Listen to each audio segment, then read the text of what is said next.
اعوذ باللہ السمیع العلیم من الشیطان اللعین الرجیم بسم اللہ الرحمن الرحیم الحمد للہ رب العالمین والصلاة والسلام علی سید الانبیاء والمرسلین سیدنا و نبینا و شفیع المذنبین ابی القاسم محمد أهل بيته الطيبين الطاهرين المعصومين أما بعد فقد قال الله سبحانه تبارك وتعالى في كتابه المبين وهو أصدق القائلين وجعلناهم أئمة يهدون بأمرنا وأوحينا إليهم فعل الخيرات وإقام الصلاة وإيتاء الزكاة وكانوا لنا عابدين صلوات بھیجنے پر محمد وآل محمد۔ موضوع جو انتخاب کیا گیا ہے وہ بہت ہی وسیع موضوع ہے اور جس کے لیے تو کئی اشرے چاہیے ہیں، اور یہ موضوع ایسا ہے کہ 1400 سال سے زیر بحث اور ہزاروں ہزار کتابیں اس سلسلے میں تحریر کی گئی ہیں علماء کی طرف سے، تو ظاہر ہے کہ اس کا خلاصہ بھی ان مجلسوں میں نہیں آ سکتا، اور وہ ہے مسئلہ امامت، مسئلہ ولایت اور مسئلہ جانشینی۔ کہ 72 فرقے اس بات کے قائل ہے کہ نہ اللہ کی طرف سے کوئی اعلان ہوا، نہ رسول اللہ کی طرف سے کوئی اعلان یا وصیت ہے، لیکن کیونکہ امر بہت ضروری تھا، کام بہت ضروری تھا، انتہائی لازم تھا، جب انتہائی لازم تھا اور نہ اللہ نے اعلان کیا نہ رسول نے، لہذا ہم نے خود بخود نتیجہ نکال لیا کہ ہمارے ہی سپرد کر دیا گیا۔ تو یہ ایک قیاس تھا جو کیا گیا کہ ہمارے سپرد کر دیا گیا، لہذا ہم نے انتخاب کر لیا، کیونکہ کام بہت ضروری، یہاں تک کہ تمام روایات میں کوئی الزام نہیں ہے، کسی قسم کا کوئی الزام نہیں، تاریخ کی تمام کتابوں میں یہ بات موجود ہے کہ رسول اللہ کی تدفین چھوڑ کر اور ان کی تجہیز چھوڑ کر یہ امر جو ہے وہ کیا گیا، اور اس میں شرکت نہیں۔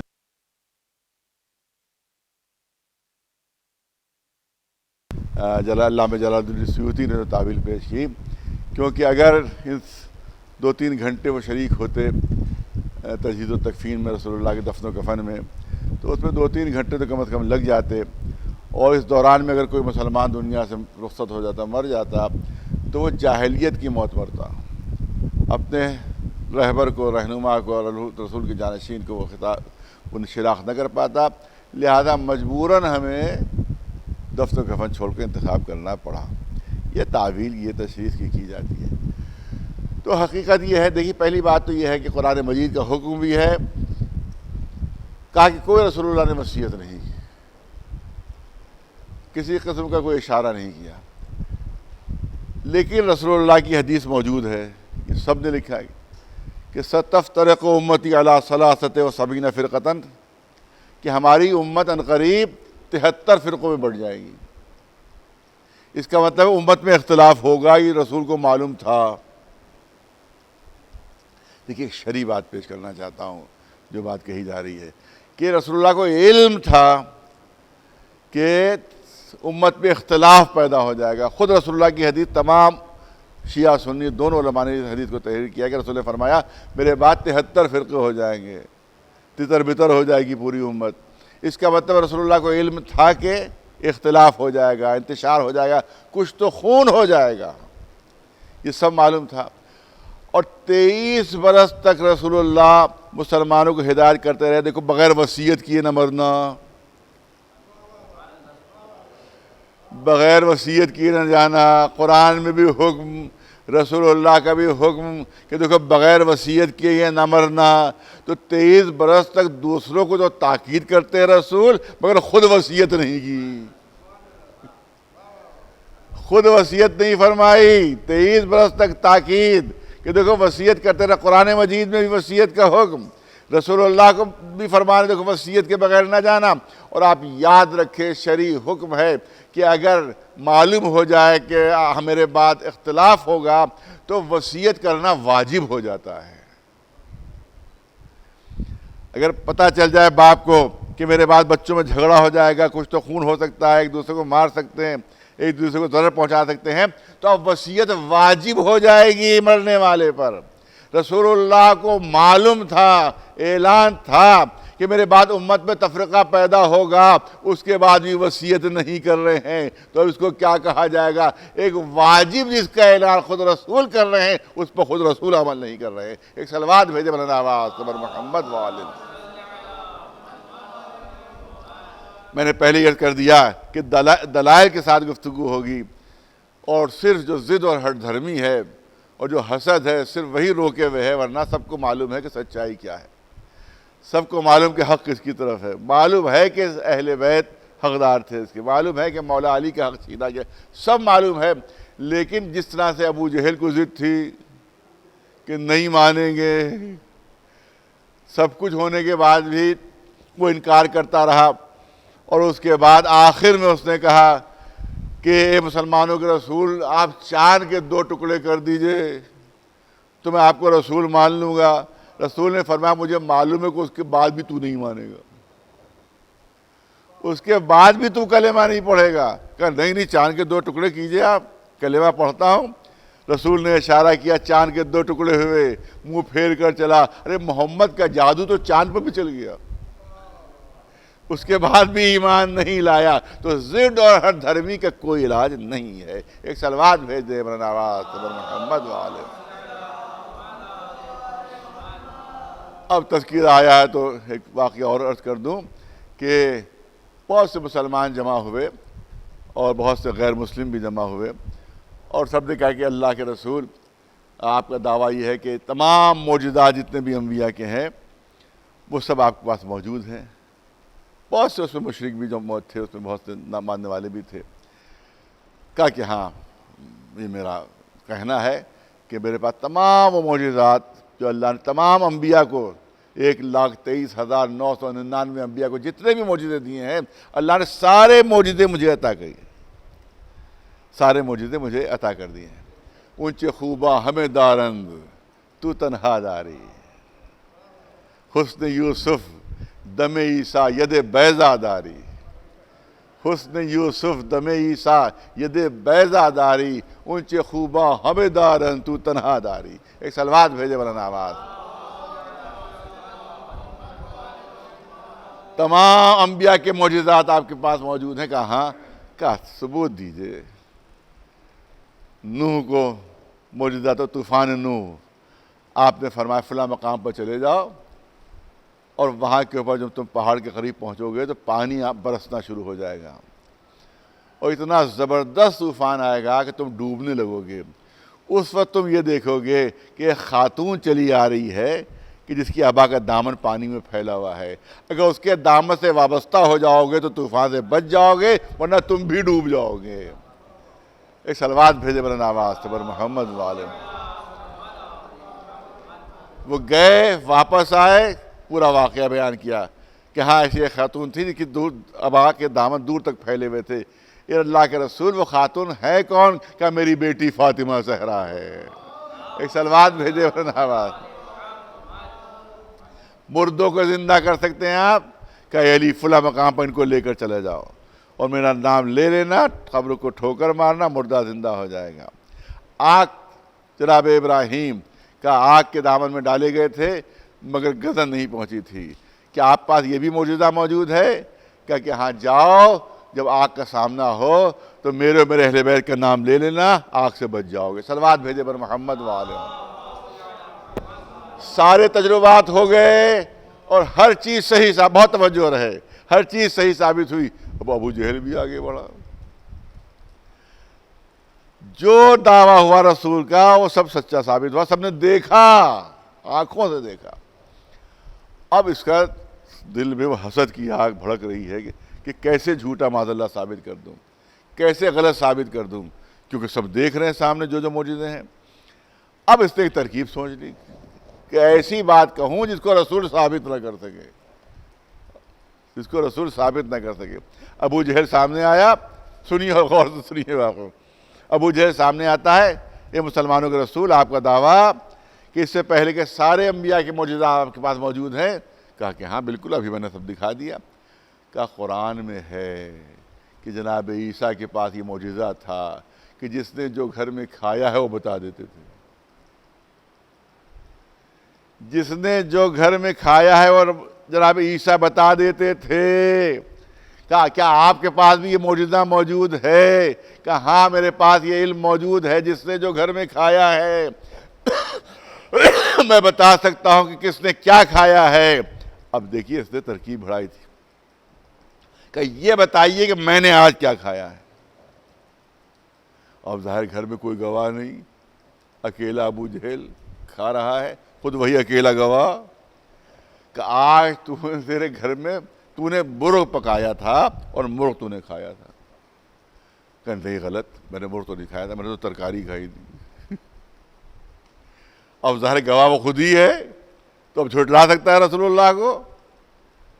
ان کو معاذ اللہ ان کا بات کو جھوٹ ثابت کر سکتا ہے؟ کہ نہیں یہ اللہ کے رسول، اب اے مسلمانوں کے رسول آپ کی بات صحیح نہیں ہے، میں نے مرغ آج کھایا ہی نہیں، چھوا بھی نہیں۔ کا ثبوت دے دوں؟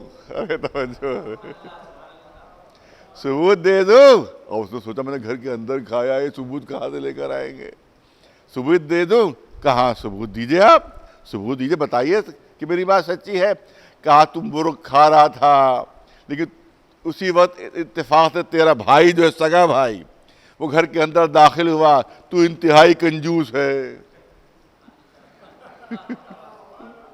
تیرا سگا بھائی جیسے ہی داخل ہوا تو انتہائی کنجوس ہے، تو نے سوچا کہ اگر اس نے کھاتے دیکھ لیا تو کہیں اسے بھی شریک نہ کرنا پڑے، تو جلدی سے تو نے اپنے زانو کے نیچے وہ مرغ دبا لیا، جلدی سے زانو دکھا، اس وقت بھی سالن کا دھبا موجود ہے۔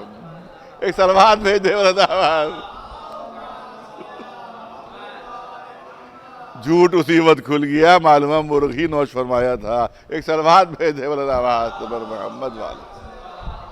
مقصد بیان کرنے کا صرف یہ ہے کہ ضد اگر حق کی تلاش ہو تو حق تک پہنچ سکتا ہے آدمی، اگر سچائی کی تلاش ہو تو سچائی مل جائے گی اسے، لیکن اگر ضد و ہٹ دھرمی ہو اور آنکھیں بند کیے ہوئے ہو تو پھر سورج نکلا ہوا بھی ہو تب بھی کہے گا نہیں نکلا ہوا ہے۔ ایک سلوات بھیج دے محمد والا۔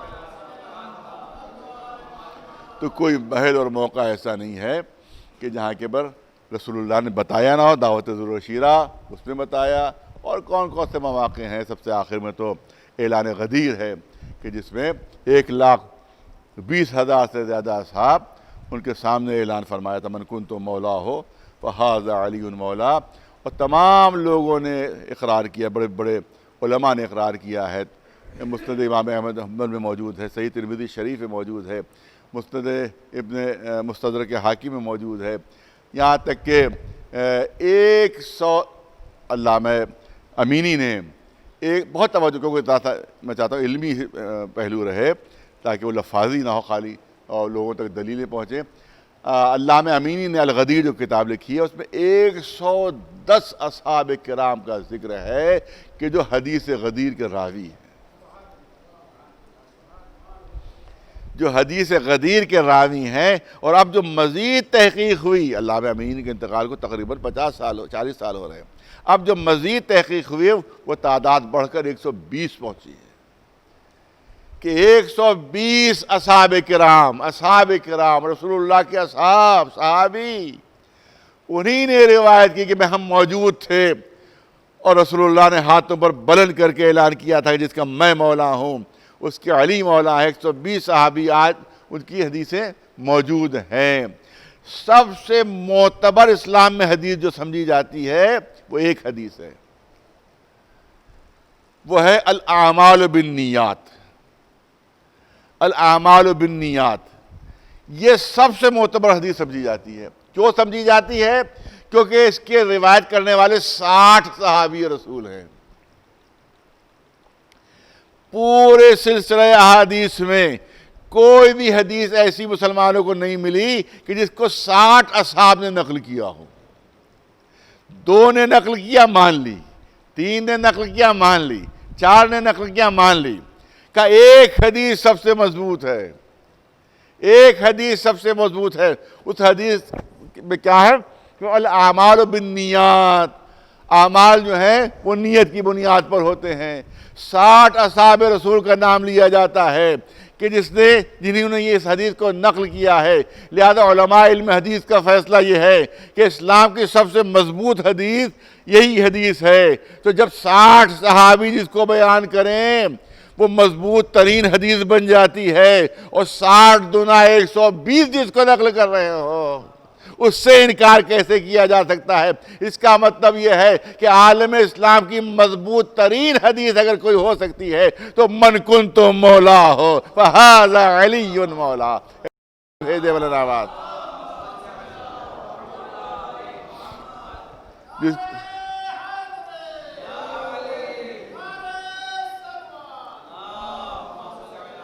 جس کو 120 صحابی نقل کر رہے ہیں، جس کو 120 اصحاب نقل کر رہے ہیں، اس کو جھٹلایا جائے تو اس سے بڑا ظلم اور کیا ہوگا، اس سے بڑا ستم اور کیا ہوگا۔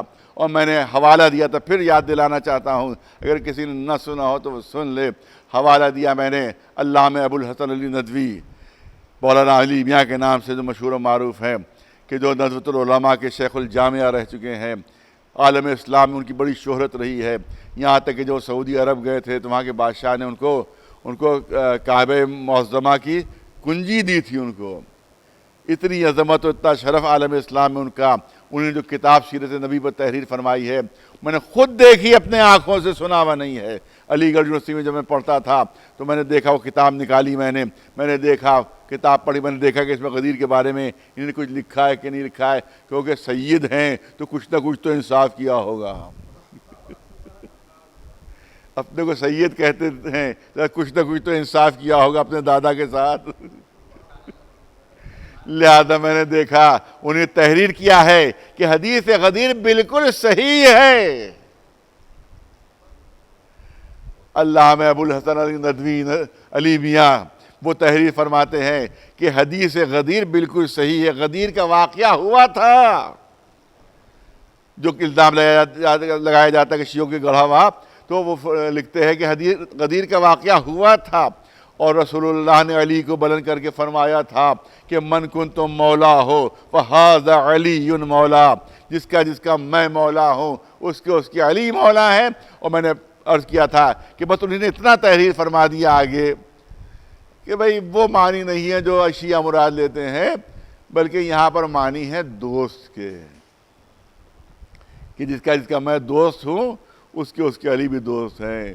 لاکھوں لوگوں کو رسول روک رہے ہیں، جل رہی ایسی زمین کے لوگ پیروں میں اپنے کپڑے باندھے ہوئے ہیں، اتنی زبردست آگ اگل رہا ہے سورج، اس پہ رسول روکے ہوئے ہیں، صرف یہ بیان کرنے کے لیے جس کا دوست میں ہوں اس کے دوست علی ہیں۔ اور یہ تو رسول اللہ 50 مرتبہ پہلے بھی کہہ چکے ہیں، 50 مرتبہ پہلے بھی کہہ چکے، قرآن بھی اعلان کر چکا ہے ایک مومن دوسرے مومن کا بھائی ہے، انما المؤمنون اخوہ، ایک مومن دوسرے مومن کا بھائی ہے۔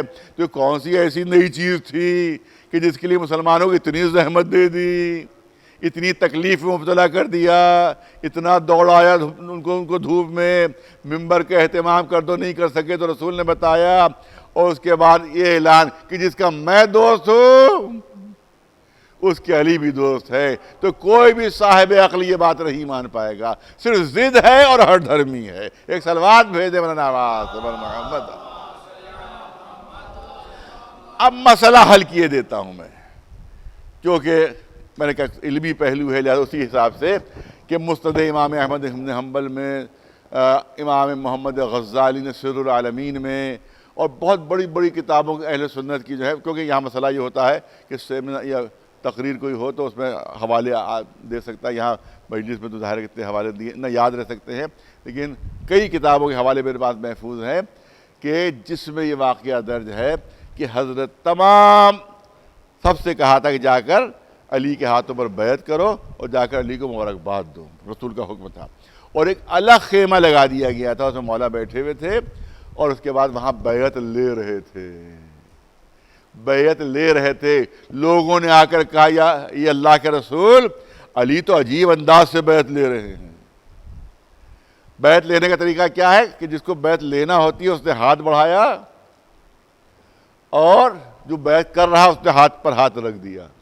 ارے توجہ ہے, جو بیعت کر رہا ہے اس نے ہاتھ پر ہاتھ رکھ دیا. اس کا مطلب ہے کہ بیعت لینے والے کی ہتھیلی اوپر ہوتی تھی اونچی, اور جو بیعت کر رہا اس کی ہتھیلی نیچے کی طرف ہوتی تھی. کہا اس طرح سے بیعت کی جاتی ہے, لیکن علی نے تو عجیب انداز اختیار کیا ہے, اپنا ہاتھ اوپر رکھے ہوئے ہیں. جو آتا ہے اپنا ہاتھ بڑھا دیتا ہے, علی اس کے ہاتھ پر ہاتھ رکھ دیتے ہیں. یہ تو عجیب انداز کی بیعت ہے. تو رسول نے فرمایا کہ علی بیعت مانگ نہیں رہے ہیں, بیعت لے رہے ہیں. ایک صلوات بھیجے بلند آواز پر محمد, ایک صلوات بلند آواز پر محمد و آل محمد.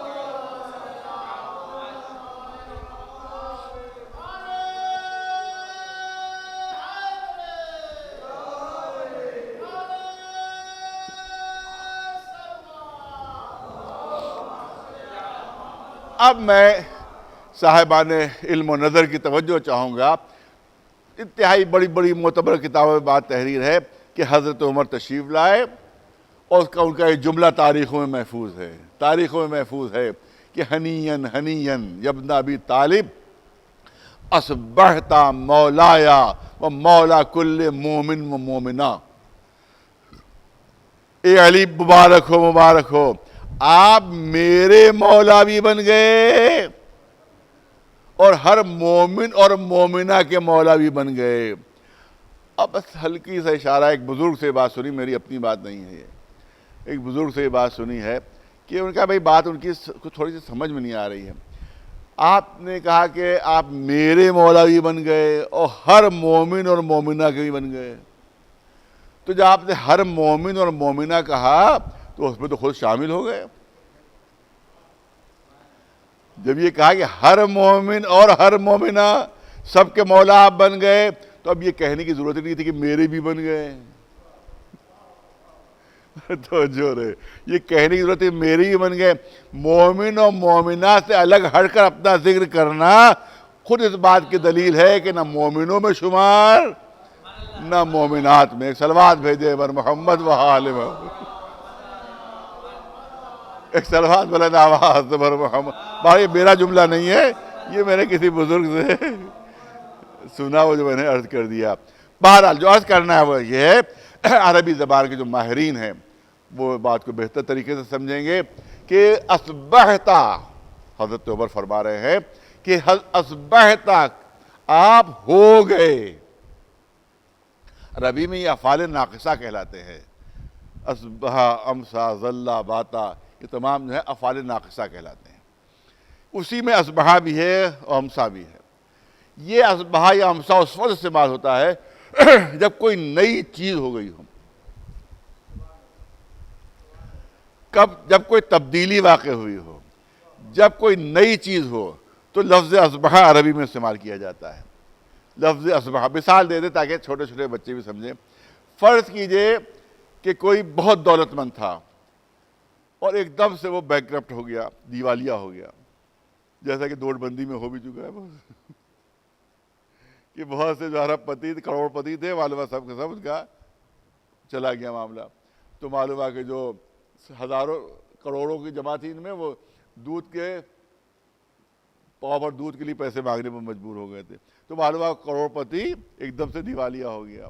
اور ہوتے رہتے واقعات, فلاں کا جہاز سامان لے کر جا رہا تھا سارا, وہ جہاز ڈوب گیا, سارا مال ان کا ختم ہو گیا, معلوم ہے فقیر ہو گئے, محتاج ہو گئے. تو اب یہاں پر کیا کہا جائے گا, بہت توجہ رہے, یہاں پر کیا کہے کہ اصبح الامیر فقیرا. جو امیر تھا وہ یہ کہا کہ فقیر بن گیا. اصبح الامیر فقیرا, تو کیونکہ تبدیلی آ گئی, دیکھا کہ ایک نئی چیز ہو گئی. تو اب یہاں پر اصبح کا لفظ استعمال کیا جائے گا عربی زبان میں. کوئی فقیر تھا, محتاج تھا, ایک دم سے لاٹری کھل گئی اس کی. معلوم ہے کہ وہ ڈاکی نے آ کر کھٹکھٹایا کہ صاحب آپ کے نام کی لاٹری کھل گئی. کسی نے سمجھا دیا تھا ڈاکیے کو کہ بھئی ایک دم سے نہ بتانا, بیچارہ فقیر ہے, غریب ہے, ایک دم سے پتہ چلے گا 5 لاکھ مل گیا تو کہیں ہارٹ فیل نہ ہو جائے, لہذا دھیمے دھیمے بتانا اس کو. تو پہلے دھیمے دھیمے بتانا. تو ڈاکیے نے کہا کہ اچھا ٹھیک ہے. تو وہ پہنچا, دروازہ کھٹکھٹایا اس نے, وہ بیچارے فقیر پھٹا کپڑے نکلے. تو کہا گیا تھا کہ دیکھو ایک دم سے نہ بتانا. تو اس نے کہا کہ اگر آپ کے نام لاٹری کھل جائے اور آپ کو پیسے فرض کیجئے 5 لاکھ مل جائے تو آپ کیا کیجئے گا؟ کہ آدھے تجھے دے دوں گا. بار بار ڈاکیے ہی گھاٹ فیل ہو گیا. ایک سلوات بھیجے ایک سلوات بلند آواز سے بر محمد وآل.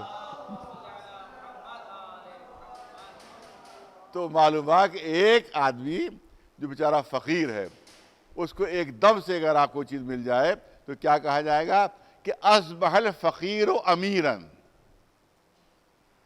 اصبح الفقیر امیر, ایک فقیر جو تھا وہ یکایک امیر ہو گیا. یہ نہیں کہا جائے گا کہ اصبح الامیر امیراً. صلوات بھیجے پر محمد وآل محمد. بڑی دیر کی مہربان آتے آتے صلوات. اچھا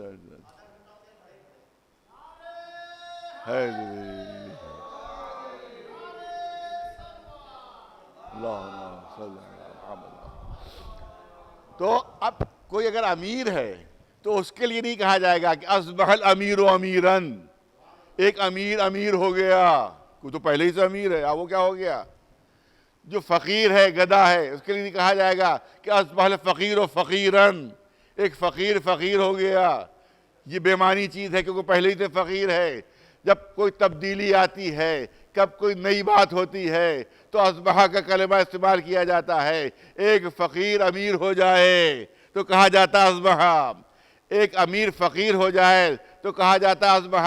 حضرت عمر فرما رہے ہیں اصبحت مولایا و مولا کل مومن و مومنہ. اے علی آپ ہمارے مولا ہو گئے, اے علی آپ ہمارے مولا ہو گئے. اس کا مطلب یہ نکلا کہ مددگار تو پہلے بھی تھے, ناصر تو پہلے بھی تھے, بھائی تو پہلے بھی تھے. یہ تمام صفات آج بھی پہلے سے موجود تھی. آج اعلان رسالت کے بعد ہمارے مولا بھی ہو گئے. ایک صلوات بھیج دے محمد والا.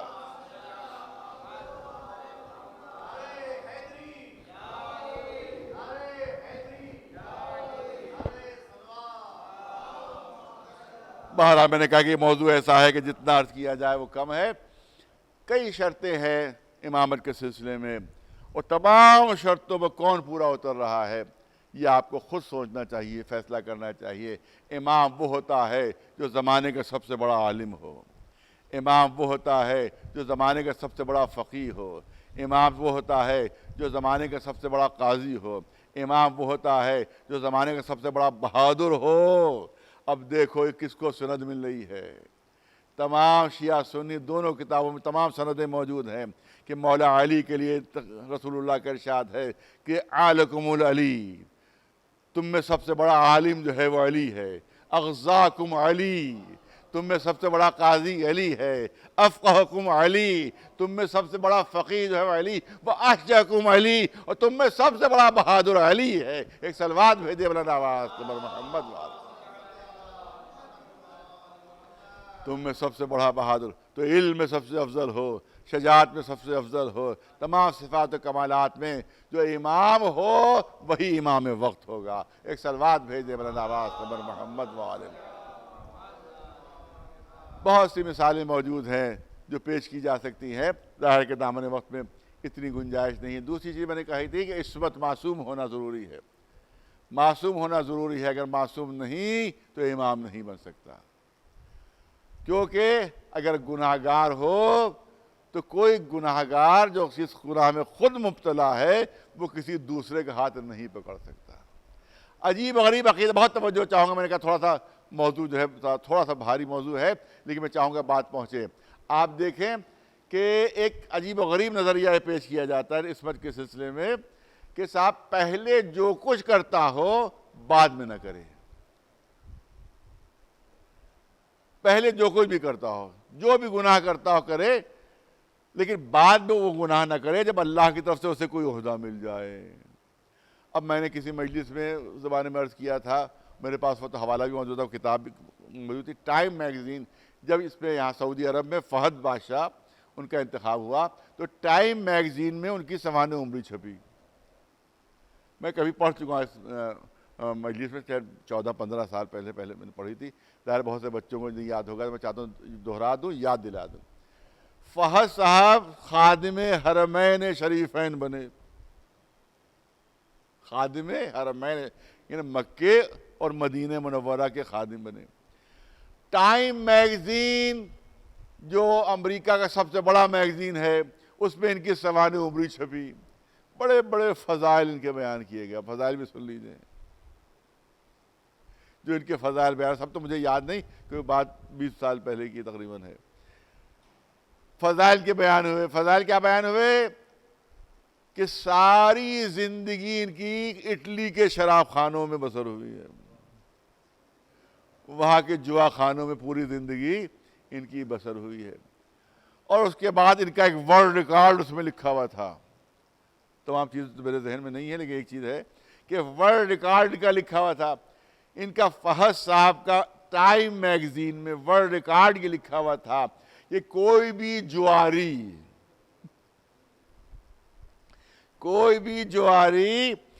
ایک وقت میں اتنی بڑی رقم جوئے میں نہیں ہارا جتنی رقم یہ جوئے میں ہارے ہیں. $90 ملین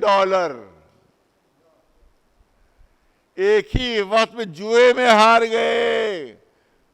ارے اگر ریکارڈ بنانا ہی تھا تو جوئے میں جیت نہیں کہ بنا دیتے. بنایا بھی تو ہارنے کا ریکارڈ. ایک سلوات بھیجے برادر. ٹائم میگزین شاید میرے پاس کہیں بھی موجود ہو وہ.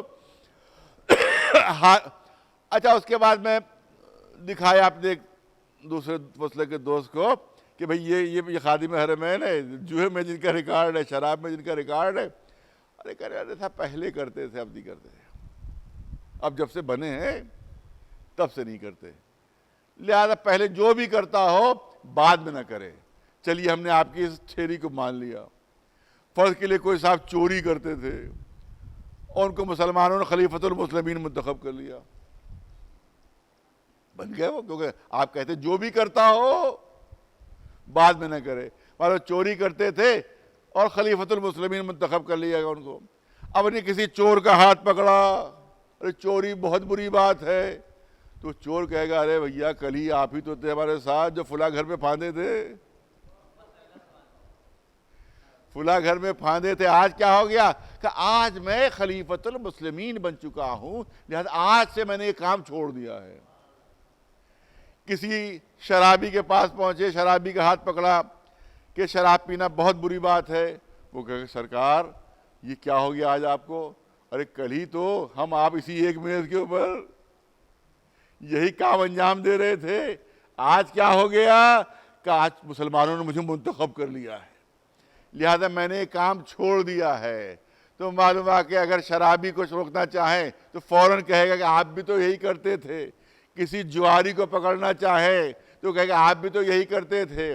کسی چور کو پکڑنا چاہیں تو آپ بھی یہی کرتے تھے. فوراً جواب میں وہ یہی کہے گا. پوری توجہ اور یہ کہیں گے کہ اب کیونکہ مجھ کو مسلمانوں نے عہدہ دے دیا ہے لہذا میں نے ایک کام چھوڑ دیا. اب میں چوری نہیں کرتا، اب میں شراب نہیں پیتا، اب میں جوا نہیں کھیلتا. تو جانتے ہیں کہ اس جواری و شرابی کا، اس چور کا جواب کیا ہوگا. اس کے علاوہ کوئی جواب نہیں ہوگا. اس کا کوئی جواب اس کے علاوہ نہیں ہو سکتا. جب یہ کہیں گے میں نے چھوڑ دیا ہے، پہلے کرتا تھا اب کیونکہ مسلمانوں نے منتخب کر لیا لہذا میں نے چھوڑ دیا ہے. اب مسلمانوں نے مجھے بنا لیا لہذا میں نے چھوڑ دیا ہے. تو ہر جواری شرابی اور چور یہی جواب دے گا کہ جب آپ بن گئے تو آپ نے چھوڑ دیا، جب ہم بن جائیں گے تو ہم بھی چھوڑ دیں گے. ایک صلوات بھیجے بلند آواز پر محمد، ایک صلوات بلند آواز پر محمد وآل محمد. اسی لیے ہم نے کہا کہ امام کو معصوم ہونا ضروری ہے تاکہ کوئی انگلی بھی نہ اٹھا سکے اس کی طرف. ایک صلوات بھیجے بلند آواز پر محمد وآلہ. کہا چھوٹی موٹی غلطیاں تو کر ہی سکتا ہے، کبھی ایک آدھ بار جھوٹ چل جائے گا. نہیں دامن عصمت پر ہلکا سا داغ بھی نہیں ہونا چاہیے، معمولی سا داغ بھی نہیں. مثال دے دوں میں، کیونکہ میں نے کہا کہ ہلکی پھلکی مثالیں تاکہ چھوٹے چھوٹے بچے بھی سمجھیں. بالکل آج ہی کے زمانے کی مثال، بلکہ آج کی نہیں ہوگی، اب کی تو پابندی لگی ہوئی ہے. پچھلے سال کی مثال دے دوں کہ فرض کیجئے کسی صاحب نے یہ طے کیا کہ وہ چائے بانٹیں گے اس میں مجلس کے بعد. تو مجلس میں 400-500 لوگ تھے، تو انہوں نے سوچا کہ اب 400-500 لوگوں مجلس ختم ہوگی تب چائے پلانا ہوگی، تو بڑی زحمت ہو جائے گی کہ ایک ایک پیالی دے سب کو چائے اڈیلی جائے، کافی ٹائم لگ جائے گا. لہٰذا انہوں نے ایک لمبی سی میز بچھا دی 8-10 میزوں کو ملا کر، اور اس کے اوپر 300 پیالیاں سجا دی، اور 3-4 لڑکوں کو لگا دیا جو اپنے اعزاء اور رشتہ دار بیٹے تھے کہ دیکھو جیسے ہی مجلس ختم ہو ان 300 پیالیوں میں تو فوراً چائے اڈیل دینا، تاکہ 300 ہمارے مہمان ایک ہی وقت میں چائے پی لیں. بہت بچ جائے گا، بہت زیادہ، ورنہ ایک ایک دو کو اگر ہم پلائیں گے تو کافی ٹائم خرچ ہوگا. معلوم 300 پیالیاں میزوں پر سجا دی گئیں، اور اس کے بعد کیتلیوں میں چائے بھری ہوئی، سب بچے تیار. جیسے ہی مجلس ختم ہوئی ویسے ہی وہ لڑکوں نے تمام 300 پیالیوں میں چائے بھر دی، سب چائے اس میں بھر دی گئی. اب جیسے ہی مجمع کے لوگ مومن آگے بڑھے کہ وہ چائے پئیں، یہ کہا کہ میزبان نے ہاتھ اٹھا کر کہا ایک سیکنڈ رک جائیے، ذرا ایک سیکنڈ رک جائیے، تھم جائیے، میری بات سن لیجیے. دیکھیے 300 پیالیوں میں جب چائے اڈیلی گئی تو میرا ایک چھوٹا سا بچہ کھیلتا ہوا آیا، اتفاق سے اس کے ہاتھ میں کوئی چوہے مار دوا تھی. چوہے مار دوا پتہ نہیں کہاں سے لے کر آیا، اور کھیلتے کھیلتے اس نے ایک پیالی میں وہ چوہے مار دوا ڈال دی ہے. اب مجھے خود بھی یاد نہیں کس پیالی میں ڈالی ہے اس نے، کس میں ڈالی ہے. لہذا 299 چائے کی پیالیاں تو بالکل صحیح ہیں، صرف ایک میں چوہے مار دوا پڑ گئی ہے. لہذا آپ حضرات آئیے اور نوش فرمائیے، کیونکہ 299 صحیح ہے. ارے توجہ رہے، 299 صحیح ہیں. ایک پیالی میں بچے نے چاہے شرارتاً یا بھول پن میں اس نے چوہے مار دوا ڈال دی ہے، صرف ایک پیالی میں ہے، بقیہ پیالیاں سب صحیح ہیں. آپ تشریف لائیں اور چائے پیئے، ایک آدمی بھی آگے نہیں بڑھے گا. ارے 299 تو صحیح ہیں، ایک ہی میں تو جو چوہے مار دوا. آؤ بڑھو، ہر ایک سوچے گا کہ کہیں وہ پیالی میرے ہی حصے میں نہ آ جائے، کہیں وہ پیالی میرے حصے میں نہ آ جائے. تو یاد رکھیے کہ اگر ہلکا سا بھی گناہ کا داغ کسی امام کے یا رسول کے دامن پر لگ جائے تو پوری امامت مشکوک ہو جائے گی، پوری رسالت مشکوک ہو جائے گی کہ اس وقت غلط بول رہا ہے تو پتہ نہیں کن کن موقعوں پر غلط بولا ہوگا. لہذا اس کی باتوں پر کیسے بھروسہ کر لیں. ایک صلوات بھیج دے بر نواز بر محمد وال، ایک صلوات بلند آواز سے بر محمد وآل محمد.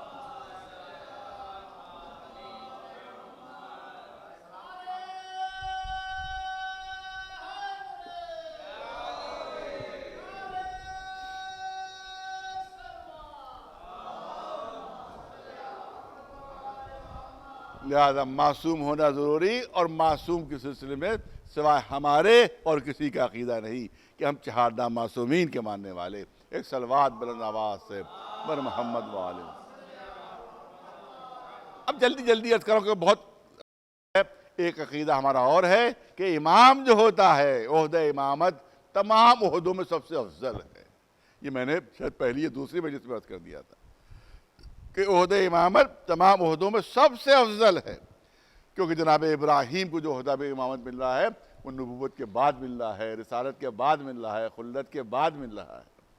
اس کا مطلب ہے جو بعد میں عہدہ ملنے والا ہوتا ہے وہ سب سے بلند ہوتا ہے، تبھی سب سے آخر میں ملتا ہے. تو امامت کا سب سے آخر میں ملنا خود اس بات کی دلیل ہے کہ سب سے بلند عہدہ ہے.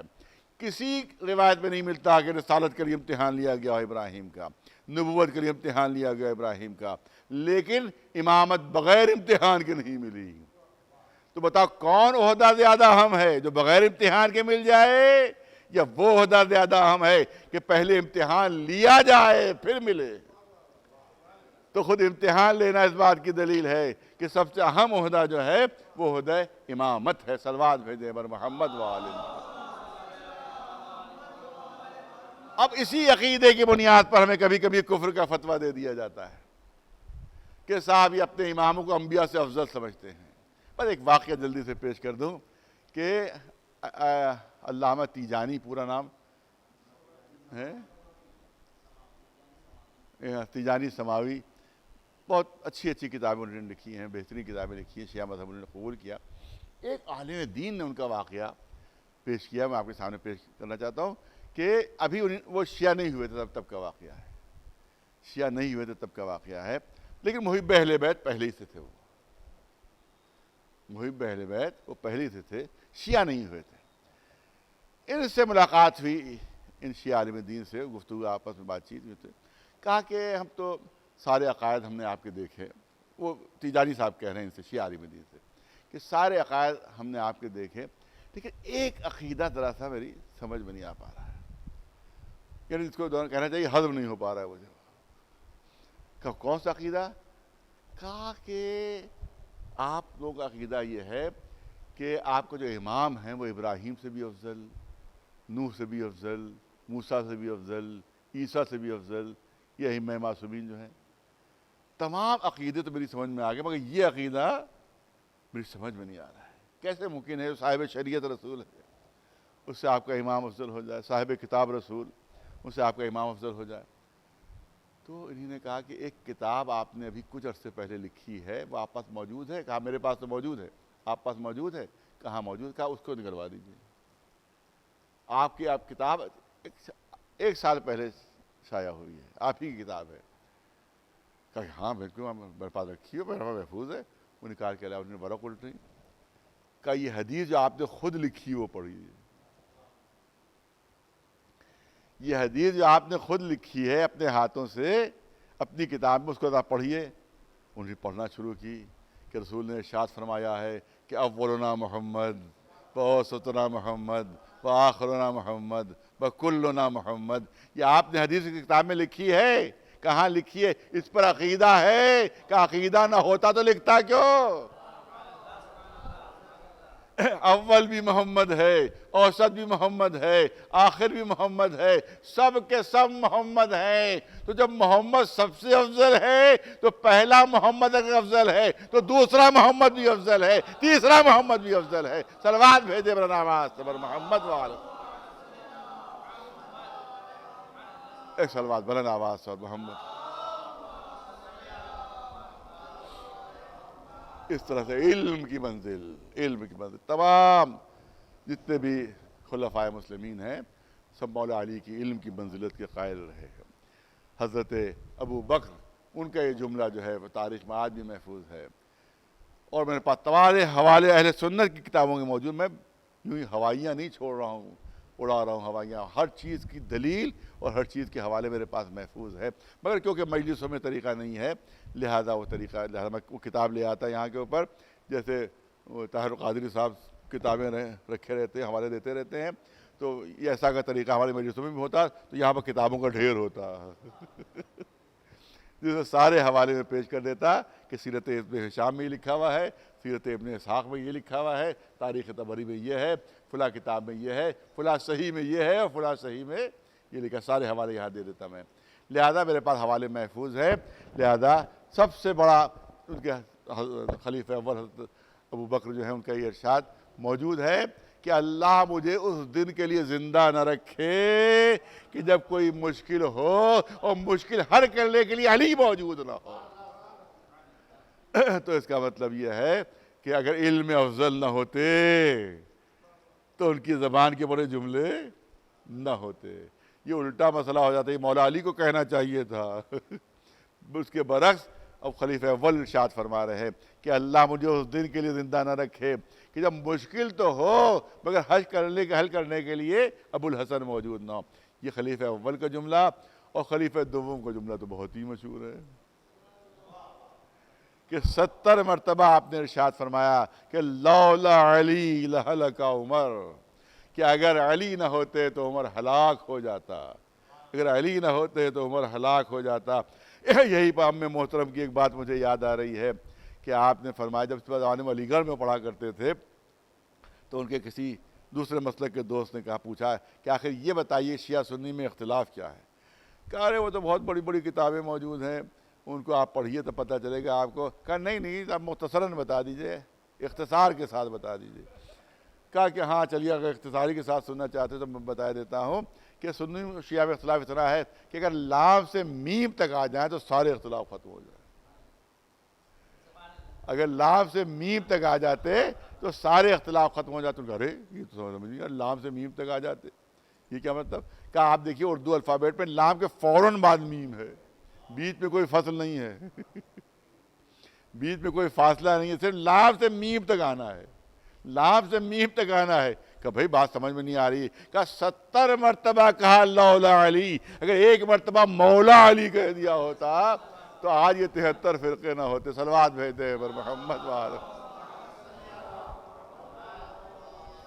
ایک صلوات بلند آواز سے پر محمد وآل محمد.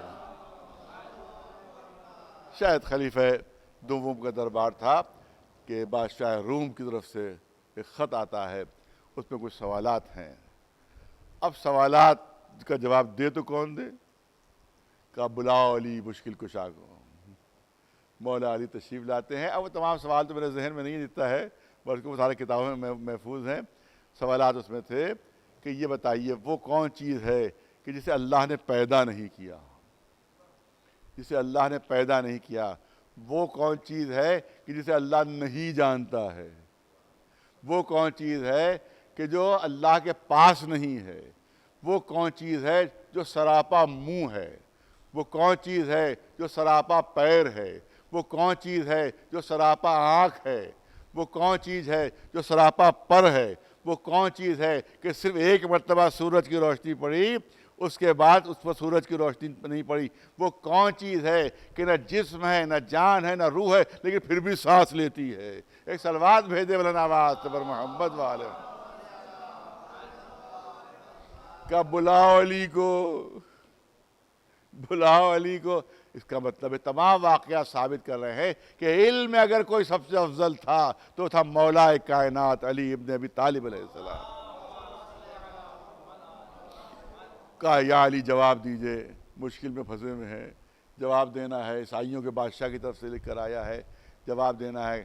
کہا وہ کوئی کون سی چیز کہ جو اللہ نے خلق نہیں فرمائی ہے؟ کہا وہ قرآن مجید ہے جو کلام الہی ہے, اور اللہ کی ہر صفت اس کی ذات کا جز ہے.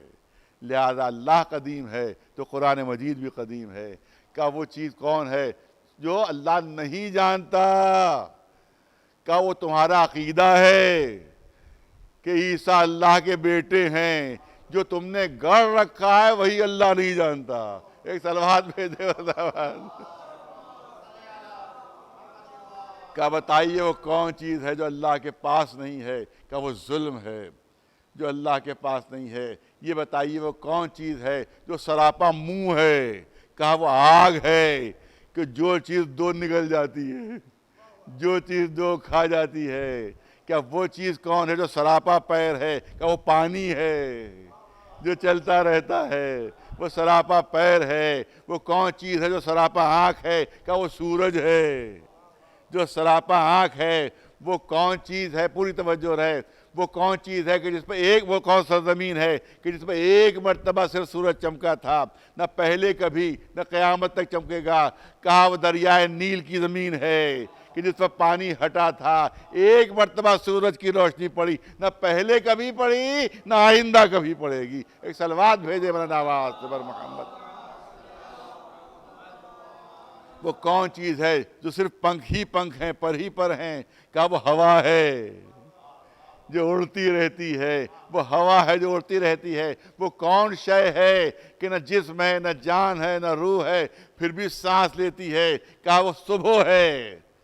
بس صبح اذا تنفسا, وہ صبح, قسم ہے صبح کی کہ جس وقت وہ سانس لیتی ہے. ایک صلوات بھیجے بلند آواز سے پر محمد والا. ایک صلوات بلند آواز سے پر محمد والا. جب بادشاہ روم کو جوابات ملے ہیں تو اس نے فوراً بے ساختہ کہا کہ یہ کسی عام آدمی کے جواب نہیں ہو سکتے, یہ کسی ایسے نے جواب دیا ہے جو خانوادہ رسالت سے تعلق رکھتا ہے. ایک صلوات بلند آواز سے بر محمد وآل محمد. تو علم میں ان سے بڑھ کر کوئی نہیں, اور جو لعاب دہن رسالت پر پلا ہو اس کا علم کیسا ہوگا. کبھی کبھی میں نے پچھلے سال پوری سائنس پر کتاب پڑھی تھی. میں چاہتا ہوں کہ اس کا ہلکا سا حوالہ دے کر اپنی بات کو مکمل کروں. سائنس پر پوری بنجی سے پڑھی تھی. میں نے کہا تھا یہ چھوٹی چھوٹی چیٹیاں جو ہیں یہ گفتگو نہیں کرتی ہیں آپس میں، بلکہ جب معلومات ایک دوسرے کو پہنچانا ہوتی ہیں انہیں تو اپنے منہ کا ہلکا سا لعاب دہن اس کے دہن میں لگا دیتی ہیں. آپ نے دیکھا ہوگا، کبھی غور کیجیے گا، ایک چونٹی منہ سے منہ لگاتی ہے فوراً ہٹ جاتی ہے، پھر دوسرے کے منہ سے منہ لگاتی ہے فوراً ہٹ جاتی ہے، پھر تیسرے کے منہ سے منہ لگاتی ہے فوراً ہٹ جاتی ہے. جب ریسرچ کی تو معلوم ہوا کہ ہلکا سا اپنے منہ کا ہلکا سا ریزہ لعاب کا وہ دوسرے کے منہ میں لگا دیتی ہے، اسی لعاب میں ساری معلومات ہوتی ہیں. آج کی سائنس بتا رہی ہے اسی لعاب میں ساری معلومات ہوتی ہیں، اور وہ دوسری چیوٹی جس کے منہ میں لعاب پہنچتا ہے ان معلومات کو ڈی کوڈ کرتی ہے اور ساری معلومات اس تک پہنچ جاتی ہیں. تو یہ لعاب دہن رسالت نہیں تھا بلکہ علوم رسالت تھے جو علی تک پہنچ رہے تھے. ایک صلوات بھیجے بلند آواز بر محمد والا، ایک صلوات بلند آواز بر محمد والا. بس جو ان کے دامن سے وابستہ ہو گیا وہ بھی علم دنیا میں افضل ترین ہو گیا. ذکر کرنا ہے آج ایک ایسی شخصیت کا کہ جو نائب ہے مولا علی کا. میں نے پڑھا، والد مرحوم کی زبان سے بھی سنا ہے اور کتابوں میں بھی پڑھا بھی ہے.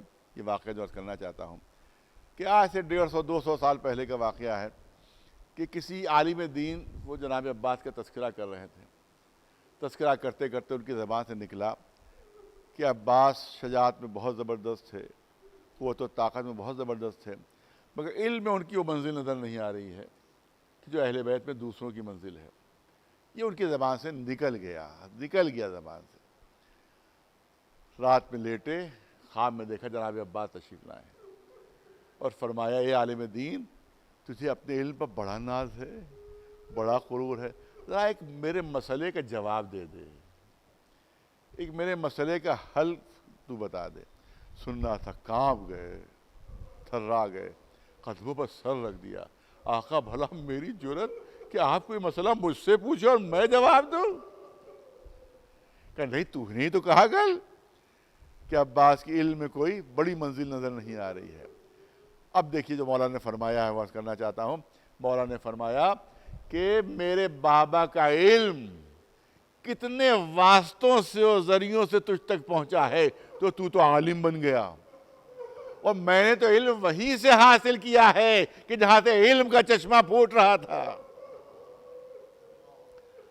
آپ دیکھیں کہ جہاں سے چشمہ پھوٹتا ہے وہاں آب زلال ہوتا ہے، وہاں بالکل خالص پانی ہوتا ہے، اس میں کوئی ملاوٹ نہیں ہوتی ہے. لیکن جب چشمہ آگے بڑھتا ہے تو مٹی بھی شامل ہو جاتی ہے، خس و خاشاک شامل ہو جاتا ہے، کوڑا کرکٹ شامل ہو جاتا ہے، اس میں راستے میں پتہ نہیں کتنی چیزیں شامل ہو جاتی ہیں. لیکن جہاں سے پھوٹتا ہے وہاں خالص ہوتا ہے. تو پتہ نہیں کتنے خس و خاشاک شامل ہوئے، تب تک میرے بابا کا علم تجھ تک پہنچا اور تو عالم ہو گیا. میں نے تو علم وہیں سے حاصل کیا کہ جہاں سے علم کا چشمہ پھوٹ رہا تھا. ایک صلوات بھیجے بلند آواز. اب یہ واقعہ بھی سن لیجئے آخر کلام میں. آپ دیکھیں کہ 2 سال تک لعاب دہن امامت پر جناب عباس نے پرورش پائی. لعاب دہن عصمت پر جناب عباس نے پرورش پائی، لعاب دہن امامت پر پرورش پائی جناب عباس نے. علم کی کیا منزل ہوگی. اب یہ بھی سن لیجئے کہ ہمارے 10ویں امام علی النقی علیہ السلام، ان کا واقعہ ہے کہ ایک ہندوستان سے شخص جاتا ہے، ہندوستان سے روایت میں موجود ہے. جب ہندوستان سے شخص جاتا ہے تو مولا ہندی زبان میں اس سے بات کر رہے تھے، ہندی زبان میں گفتگو کر رہے تھے. جو ہندوستانی شخص چلا گیا تو ایک ابو ہاشم نام کے صحابی تھے، انہی نے مولا سے کہا 10ویں امام سے کہ آقا کیا آپ ہندی زبان بھی جانتے ہیں، کیا آپ ہندی زبان سے بھی واقف ہیں؟ تو مولا نے یہ نہیں کہا میں ہندی زبان جانتا ہوں، بلکہ کلی جواب دیا. مولا نے کلی جواب دیا. اس نے پوچھا کہ آپ ہندی زبان بھی جانتے ہیں؟ مولا نے کلی جواب دیا. اے ابو ہاشم، اگر سب کی زبانیں نہ جانوں گا تو سب کا امام کیسے بنوں گا؟ ایک سلوات بھیج دے بلند آواز سے۔ تو امام کو کسی ترجمان کی ضرورت نہیں پڑتی، کسی انٹرپریٹر کی ضرورت نہیں پڑتی کہ دوسرے ملک کا کوئی آیا ہے تو اس کے ساتھ کوئی انٹرپریٹر ہو، وہ ان کو بتائے کہ کیا کہہ رہا ہے۔ امام وہ ہوتا ہے تو ہر زبان سے واقف ہوتا ہے، ہر زبان کا عالم ہوتا ہے۔ صلوات بھیجے بلند آواز۔ ابو ہاشم کہتے ہیں آقا میں چاہتا ہوں کہ تھوڑا سا علم مجھے بھی حاصل ہو جائے، تھوڑا سا علم مجھے بھی مل جائے۔ تو کہا سامنے جو کنکری پڑی ہوئی ہے، ایک چھوٹی سی کنکری پڑی تھی کہ یہ لاؤ اٹھا کے دے دو۔ وہ کنکری ابو ہاشم نے دی، مولا نے اپنی زبان پر وہ کنکری رکھی، اپنی زبان پر وہ کنکری رکھی جس پہ ہلکا سا لعاب دہن مولا کا آ گیا۔ اس کنکری میں ہلکا سا لعاب دہن مولا کا آ گیا۔ کہا اس کنکری کو ابو ہاشم تو اپنی زبان پر رکھ لو۔ ابو ہاشم نے وہ کنکری کہ جس پہ ہلکا سا لعاب دہن امامت تھا، جیسے ہی اپنی زبان پر رکھا، کہتے اسی وقت میں 70 زبانوں کا عالم بن گیا۔ تو اگر لعاب دہن امامت ہلکا سا کسی کو مل جائے تو 70 زبانوں کا عالم ہو جاتا ہے۔ تو جس نے 2 سال لعاب دہن امامت میں پرورش پائی، اس کے علم کی منزل کیا ہوگی؟ ہاں، علم بھی دنیا میں سب افضل نظر آ رہا ہے۔ اسی طرح سے بہادری اور شجاعت میں بھی عباس کے کوئی مثل و نظیر نہیں تھا۔ ارے علی جیسا بہادر جس کو اپنا نائب بنائے، وہ کتنا بڑا بہادر ہوگا، کتنا بڑا شجاع ہوگا۔ لیکن آپ جانتے ہیں کہ بہادری دو قسمیں ہیں۔ ایک بہادری قوت بازو کی بہادری ہے، اور ایک بہادری قوت برداشت کی بہادری ہے، ایک بہادری صبر کی بہادری ہے۔ قوت بازو کی بہادری کمتر درجے کی بہادری ہے، اور قوت برداشت اور صبر کی بہادری جو ہے وہ اعلیٰ درجے کی بہادری ہے۔ کربلا کے میدان میں آقا عباس کو اپنی قوت بازو کی بہادری کا امتحان نہیں دینا تھا، بلکہ اپنی قوت صبر کا امتحان دینا تھا، اپنی قوت برداشت کا امتحان دینا تھا۔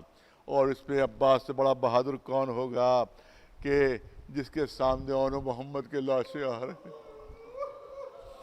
دیکھیں، جو جتنا طاقتور ہوتا ہے، جتنا قوی ہوتا ہے، جتنا بہادر ہوتا ہے، اتنا ہی اطاعت کی منزلیں اس کی کم ہو جاتی ہیں۔ معلوم لوگ روک رہے ہیں، ارے صاحب نہیں موقع ہے حملے کا، لیکن اپنی بہادری کے جوش میں حملہ کر دیا، لڑ گئے جا کر۔ تو یہ ہوتی ہے بہادری، لیکن یہ دنیاوی بہادری ہوتی ہے۔ عباس کی شجاعت وہ شجاعت ہے کہ جو امامت کی تابع ہے۔ امام نے بہت توجہ رہے، امام نے کہہ دیا اے عباس تلوار نہیں نکالنا ہے۔ مولا نے کہہ دیا اے عباس جنگ نہیں کرنا ہے۔ اب میرا یہ عقیدہ ہے، میرا یہ ایمان ہے کہ تلوار نکالنا کیسا، تلوار کے قبضے پر ہاتھ جانا کیسا۔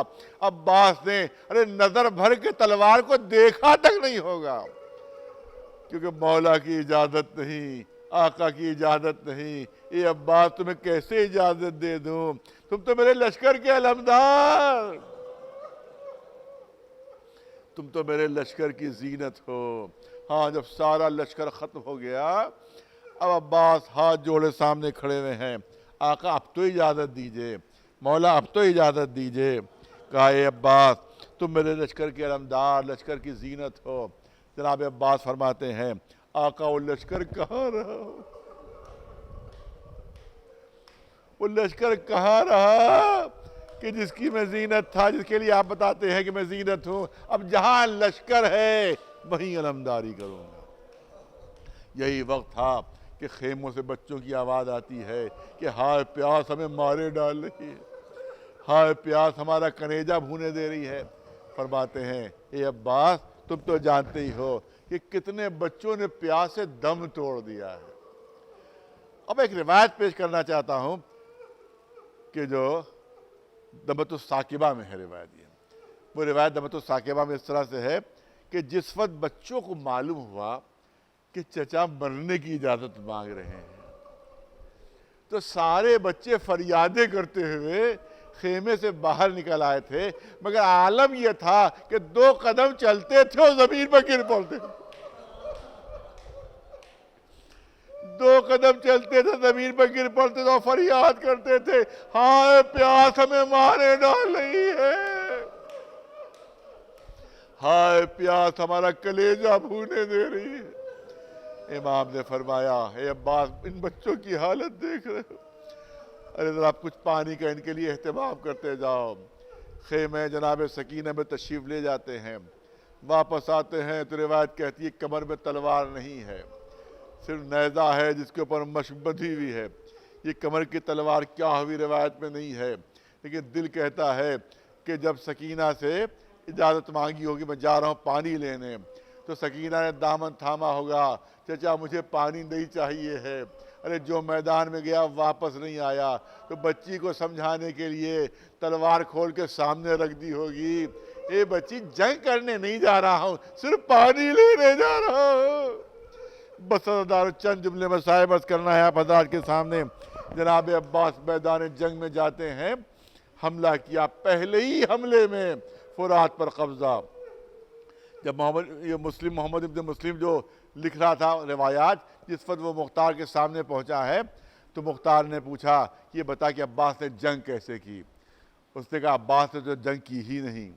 کہا نہیں فرات پر تو حملہ کیا تھا، فرات پر تو قبضہ کیا تھا، بتاؤ جنگ کیسے کی؟ کہا اتنا سن لے کہ میں نے اتنا دیکھا کہ عباس گھوڑے پر سوار ہوئے اور جیسے ہی میرے پلک جھپکی تو میں نے دیکھا کہ عباس کا فرات پر قبضہ ہے۔ جھپکتے ہوئے فرات پر قبضہ کر لیا تھا۔ مشق سکینہ بھری، تفصیل نہیں عرض کرنا ہے، مشق سکینہ بھری، پلٹے، چاہتے ہیں کہ جلد سے جلد خیام حسینی تک پانی پہنچ جائے۔ بھاگی فوج پلٹی، چاروں طرف سے حملے ہو رہے ہیں، چاروں طرف سے حملے ہو رہے ہیں۔ عمر سعد نے تمام سرداروں کو جمع کیا، کہا کہ دیکھو عباس آگے بڑھتے چلے جا رہے ہیں، ارے کسی کو روکنے کی ہمت نہیں ہو رہی ہے، کسی کو سامنے آنے کی ہمت نہیں ہو رہی ہے، اگر یہ پانی پہنچ گیا تو غضب ہو جائے گا، کوئی ایسی ترکیب کرو کہ پانی پہنچتے نہ پائے۔ تو سرداروں نے کہا کہ ہم عباس کی جنگ کو دیکھ رہے ہیں، عباس کی جنگ کو دیکھ رہے ہیں، ہم نے یہ نتیجہ نکالا ہے کہ عباس کی پوری توجہ مشق سکینہ پر ہے، اپنی طرف توجہ نہیں ہے، پوری توجہ مشق سکینہ پر، کہ مشق سکینہ کے کوئی تیر نہ لگنے پائے، کوئی تلوار نہ لگنے پائے، کوئی نیزہ نہ لگنے پائے، اپنی طرف توجہ نہیں ہے۔ اگر چھپ کر حملہ ہو تو شاید کامیابی مل جائے۔ ایک شخص تلوار لیے درخت کی آڑ میں، آقا آگے بڑھ رہے، پوری توجہ مشق سکینہ کی طرف ہے۔ اس ملعون کو موقع مل گیا، بھرپور وار، ایک ہاتھ کٹ گیا، کچھ آگے بڑھے، پھر دوسرا ہاتھ بھی کٹ گیا۔ جناب عباس نے مشق سکینہ دانتوں میں سنبھال لی۔ اب میں وہ مصیبت آپ کے سامنے پیش کرنا چاہتا ہوں جو جناب عباس نے خود بیان کی ہے، بس آخری جملے 1 منٹ سے زیادہ نہیں لینا۔ جناب عباس نے خود بیان کی ہے، اگر ذاکر مصیبت پڑھے تو وہ بات نہیں ہوگی، اگر راوی بیان کرے تو وہ بات نہیں ہو سکتی، لیکن جس پر مصیبت پڑی ہے اگر خود وہ مصیبت بیان کرے تو بات کچھ اور ہوتی ہے۔ ارے ایک شخص کربلا میں مجلسیں پڑھا کرتا تھا، وہ ایک مرتبہ جناب عباس اس کے خواب میں آئے، کہا اے کربلا کی مصیبتوں کے پڑھنے والے، تو میرے مصائب نہیں پڑھتا، تو میری مصیبت نہیں پڑھتا۔ اس نے ہاتھ جوڑ لیا، کہا یہ آپ کیا ارشاد فرما رہے ہیں؟ ارے جب تک آپ کا ذکر نہ کر لو اس وقت تک میں مجلس مکمل نہیں کرتا۔ یہ آپ نے کیا فرما دیا؟ کہا اے مجلسوں کے پڑھنے والے، تجھے کیا معلوم کہ مجھ پر کیا گزر گئی؟ کہا آقا کون سی ایسی مصیبت ہے جو آپ پر گزری جس کا ہمیں علم نہیں؟ کہا دیکھ، جب میرے دونوں ہاتھ کاٹ دیے گئے تو مجھ پر تیروں کی بارش کر دی گئی، پورا جسم تیروں سے چھلنی ہو گیا۔ ایک تیر مشق سکینہ میں آ کر لگا، مشق سکینہ کا پانی بہہ گیا۔ اے مجلسوں کے پڑھنے والے، ایک تیر میری آنکھ میں آ کر لگا۔ ارے کسی کی آنکھ میں اگر ہلکا سا ذرہ بھی پڑ جاتا ہے تو جب تک وہ ذرہ نکل نہ جائے انسان کو چین نہیں آتا۔ میری آنکھ میں بھرپور تیر پیوست، ارے تکلیف اتنی تھی کہ میں بازوؤں کے زخم کو بھول گیا، مگر یہ مجلسوں کے پڑھنے والے تمہارا بات کرتا تو کیا کرتا، دونوں ہاتھ کٹے ہوئے۔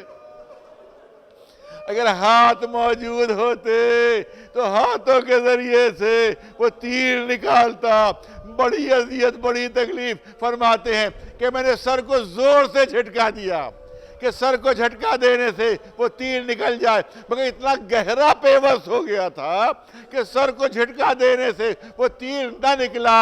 تو صرف ایک ہی طریقہ تھا کہ جس سے یہ تیر نکل سکتا تھا، کیونکہ میرے ہاتھ تو موجود نہیں تھے۔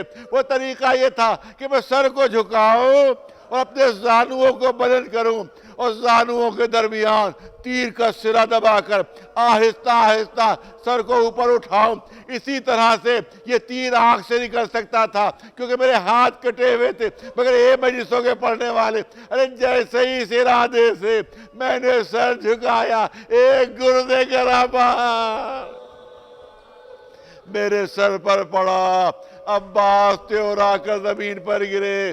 آواز دی، آقا غلام کی خبر لیجئے۔ بس 1 منٹ لینا چاہوں گا۔ ہاں، عباس کا تذکرہ ہو اور ام البنین کا ذکر نہ ہو، بڑی ناانصافی، لہذا آدھے منٹ کا وقت لینا چاہتا ہوں۔ امام حسین سرحانے پہنچے، عباس کا اپنے زانو پر رکھا، جناب عباس نے کچھ وصیتیں فرمائیں۔ جب ساری وصیتیں کر لیں تو امام حسین فرماتے ہیں، اے بھیا اپنی ساری تمنا بیان کر چکے؟ کہاں آقا، جو دل میں سے بیان کر دیا۔ کہا اے عباس، کیا تمہیں یہ بھی معلوم ہے کہ میرے دل کی بھی کوئی تمنا ہے؟ ارے دنیا سے جاتے جاتے ارے میری تمنا پوری کرتے جاؤ۔ عباس تڑپنے لگے، آقا ارے جو غلام مر رہا ہو وہ آقا کی کون سی تمنا پوری کر سکتا ہے؟ کہ نہیں عباس، تمنا پوری کر دو۔ کہ کون سی تمنا؟ ایک بار بھائی کہہ دو، ایک بار بھائی، میرے دل کی تمنا ایک بار بھائی کہہ دو۔ عباس تڑپنے لگے، اے آقا کہ میری ماں یہاں موجود ہوتی تو ماں نے کہا اگر بھائی نکلا تو دودھ نہ بخشوں گی، تو میں اپنی ماں سے اجازت لے لیتا۔ کہا ماں سے اجازت لینا ہے؟ کہاں میری ماں یہاں موجود نہیں۔ کہا سامنے اشارہ کیا، اے عباس سامنے دیکھو کیا نظر آ رہا ہے؟ کہا مدینہ نظر آ رہا ہے۔ کہا اور غور کرو کیا نظر آ رہا ہے؟ کہا محل بنی ہاشم نظر آ رہا ہے۔ کہا اور غور کرو کیا نظر آ رہا ہے؟ کہا جنت البقیع کا قبرستان نظر آ رہا ہے۔ کہا غور کرو۔ کہا کہ شہزادی فاطمہ زہرا کی قبر پر کوئی خاتون بیٹھی ہوئی اپنے بالوں سے جھاڑو دے رہی ہے۔ اے عباس کہ تمہاری ماں ام البنین ہے، ارے اجازت مانگ لو۔ عباس سے آواز دی، اے اماں، اے اماں۔ ام البنین نے قبر سے سر اٹھایا، اے عباس کیا مدینے آ گئے؟ کیا آقا کا ساتھ چھوڑ دیا؟ نہیں اماں، میں کربلا کے میدان میں ہوں، دم نکلنے والا ہے، روح ساتھ چھوڑنے والی ہے، اجازت دے دیجئے، ایک بار بھائی کہہ دوں۔ اے عباس بھائی کہنا، اس کے بعد زندہ نہ رہنا۔ ارے عباس کی زبان سے بھائی نکلا، ادھر جسم سے روح پرواز کر گئی۔ حسین نے نوحہ پڑھا، اے عباس تمہارے مرنے سے میری کمر ٹوٹ گئی، راہ چاروں تدبیر مسدود ہو گئی۔ سَيَعْلَمُ الَّذِينَ ظَلَمُوا أَيَّ مُنقَلَبٍ يَنقَلِبُونَ أَلَا لَعْنَةُ اللَّهِ عَلَى الْقَاعِدِينَ۔